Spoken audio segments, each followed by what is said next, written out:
Hello, and welcome back to Trailblazer MTG. I am Paul, or Prop, and in this video I will be doing a deck tech of my Async League entered deck. This deck was built and started testing right after Lorwyn Eclipse released, and has gone through a number of changes, so I'll talk about some of the cards I've cut, added, and what I think the deck's strengths and weaknesses are.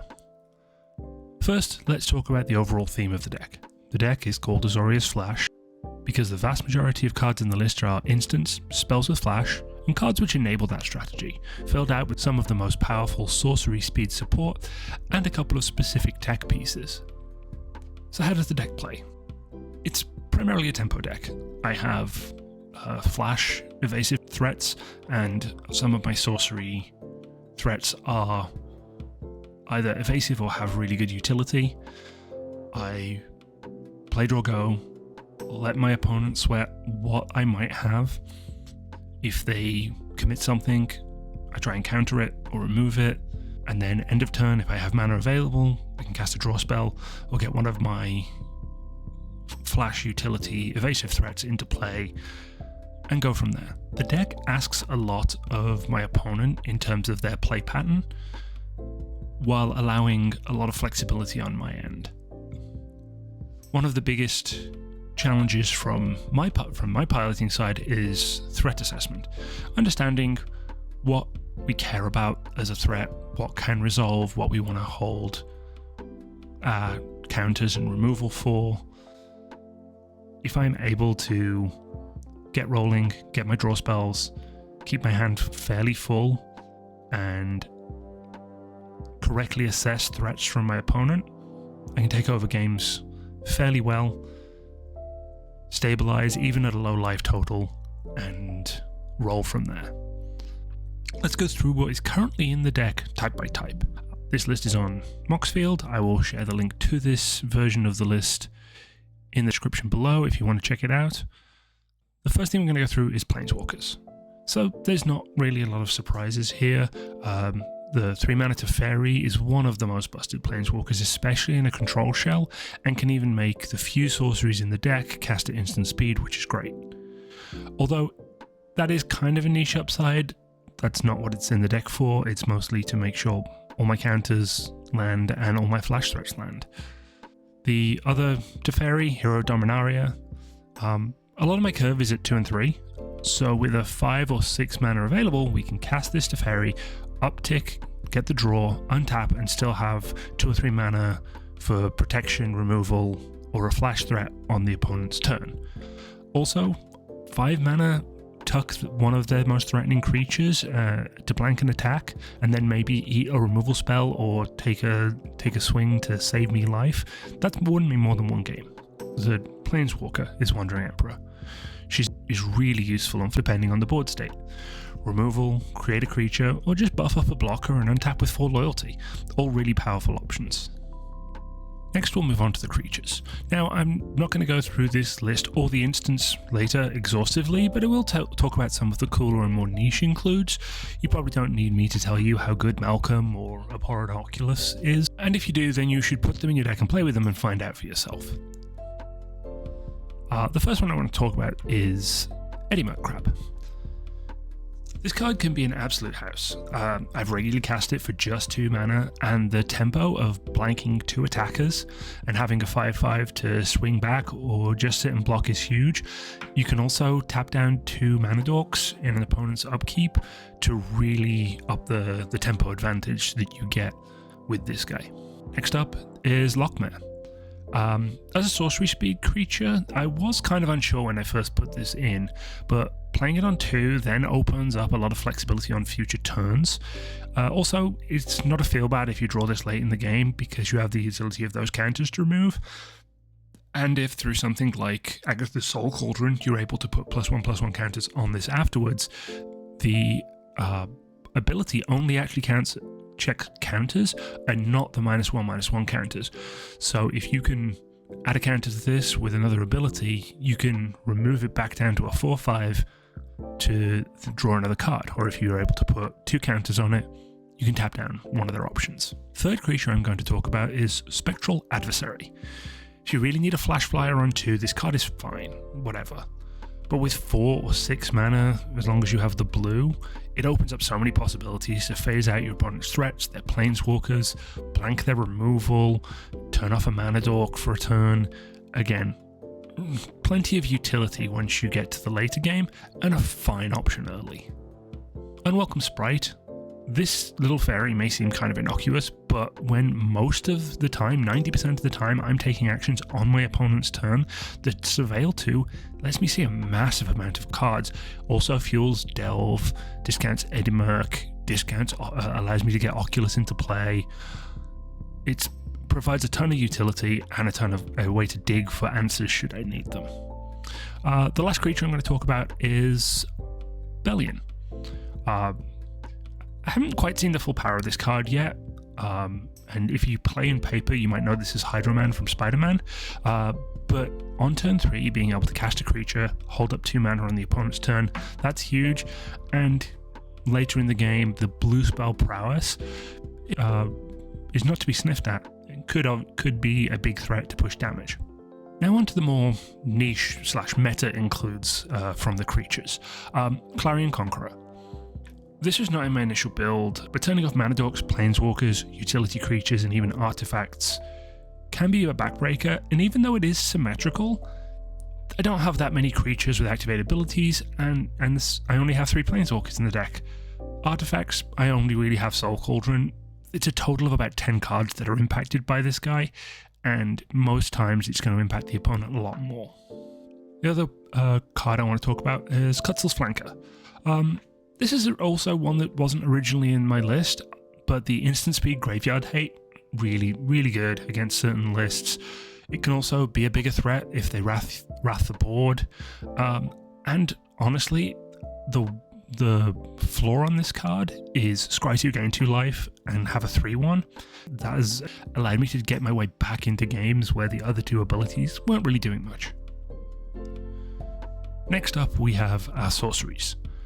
You may see a theme with these.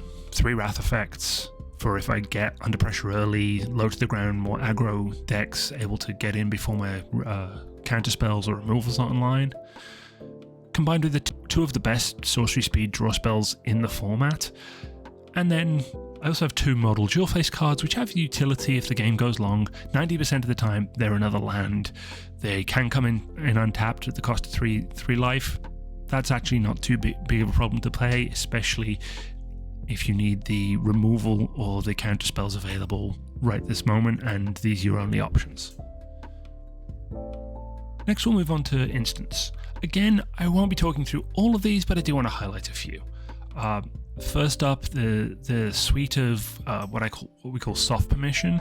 We have Don't Make a Sound, Dry Disruption to a certain extent, Make Disappear, and Reasonable Doubt, with the spree card Phantom Interference. The initial build of this deck actually had quite a lot of quench effects, which is counter unless the opponent plays 2 at 2 mana, normally 1 in a blue.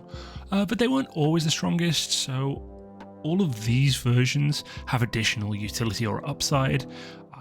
I can also talk about Syncopate and No More Lies here, as they are similar in design but are a little more powerful with the exile effect. Syncopate being able to go much bigger with the mana demands of the opponent, and No More Lies being base 3 mana extra at the cost of requiring a blue and a white pip.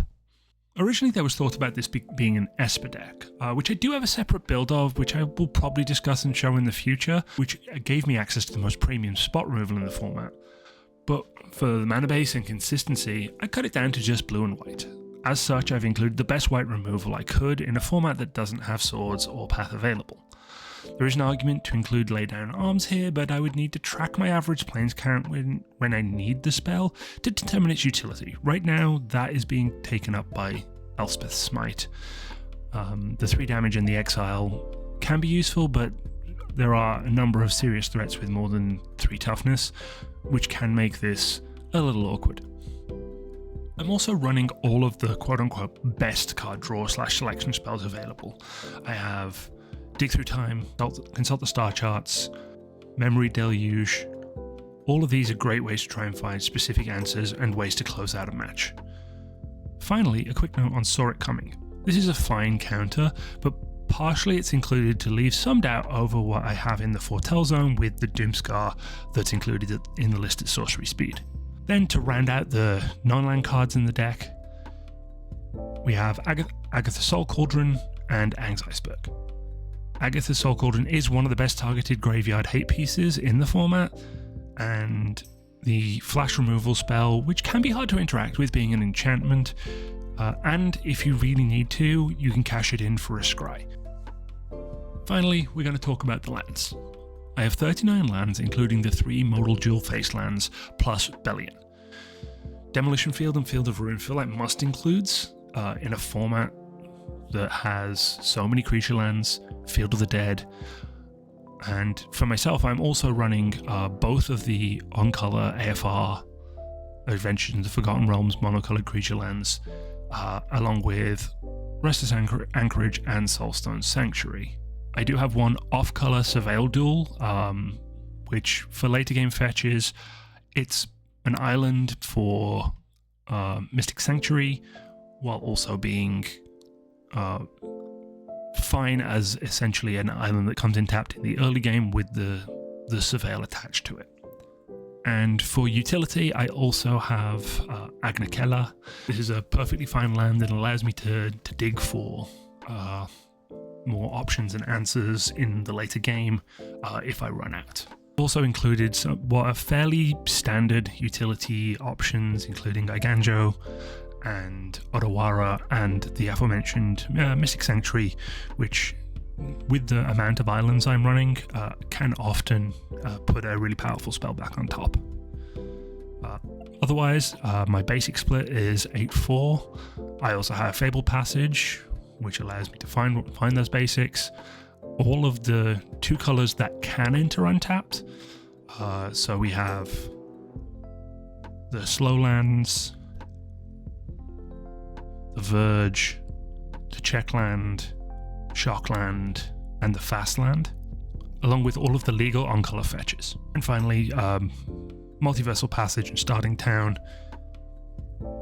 That helps to round out fixing, especially with Starting Town, and Multiversal can just come in as often an island, but sometimes if I really need a plains, it can be an extra plains. For the cards that are in the maybe pile, either because they have been cut or because they have not yet broken in or are awaiting a bit of a shift in any meta or the decks I'm playing against. There's a lot of flash creatures here which just didn't quite have the impact I was looking for. Notably, both Appa and Anafenza have really high upside and potential utility, but I wasn't really getting the value of these Enter the Battlefield effects, and so that's why they're currently on the sidelines. I also tried out for Sea Dasher Octopus for a while. The Curiosity effect it can come in with is useful, but for now it's been cut for higher impact spells, and at some point it may end up, if I need another version of this beyond Enduring Curiosity, this might become the Flutterwing Nuisance, the 1-mana fairy from Lorwyn Eclipsed. I want to talk about Reese the Evermore. This was, again, a cool Lorwyn Eclipse card, which I thought was going to be really useful. But similar to Anafenza, it just really never had the impact that I wanted it to have. And finally, the creatures, Dream Trawler. I really, really wanted this card to get into the list and be good. However, for now it's been cut because it's either felt like it was too slow and it was coming down too late where it wasn't going to save me, or I was already ahead enough that this card was just a win more card. I already had a board, had answered most of my opponent's threats, and had kind of locked them out of the game. So for now it's on the sideline, but I do want to live that dream. Moving on down, I want to talk about Farewell and Ultima, a couple of additional Wrath effects. I also have Settle the Wreckage Wrath effect in the instant speed. These are on the bubble, and based on again any meta changes, if I feel I do need more board wipes in my list, these are what's gonna come in. And for the other instance I mentioned, I cut a lot of the vanilla quench effects, quench, it'll quench you, and I also included at times a number of the 3 mana hard counters, like refute, dissipate, and even absorb. But for the tempo and speed that my deck is working at, these did feel just a little too slow. So for briefly included Misdried Village, potentially for control mirrors, but honestly, it never quite felt like it was what I needed. There are a lot of quench effects in the format, so paying an extra 2 mana up front to prevent them from asking you to spend an extra 2 mana for the spell to resolve didn't actually feel like it was valuable enough. And considering the 2 color and the check it makes when it enters, it was almost always going to come in tapped, and that just didn't feel like it had the impact that it needed to. And that is the deck. The league I'm playing in does allow swaps between rounds, so any changes after round 1 will be included in the intro to following rounds videos, but this will be the deck that I play in round 1. If you have any questions, suggestions about changes or inclusions or play patterns, please drop them in the comments. I would love to hear from you. If you're enjoying the content here, please like the video, consider subscribing to the channel and turning on post notifications. I'll be trying to post weekly on Thursdays for now, and we'll see how that cadence works. Until next time, which will be the round 1 match of the league, thank you for watching and have a wonderful day.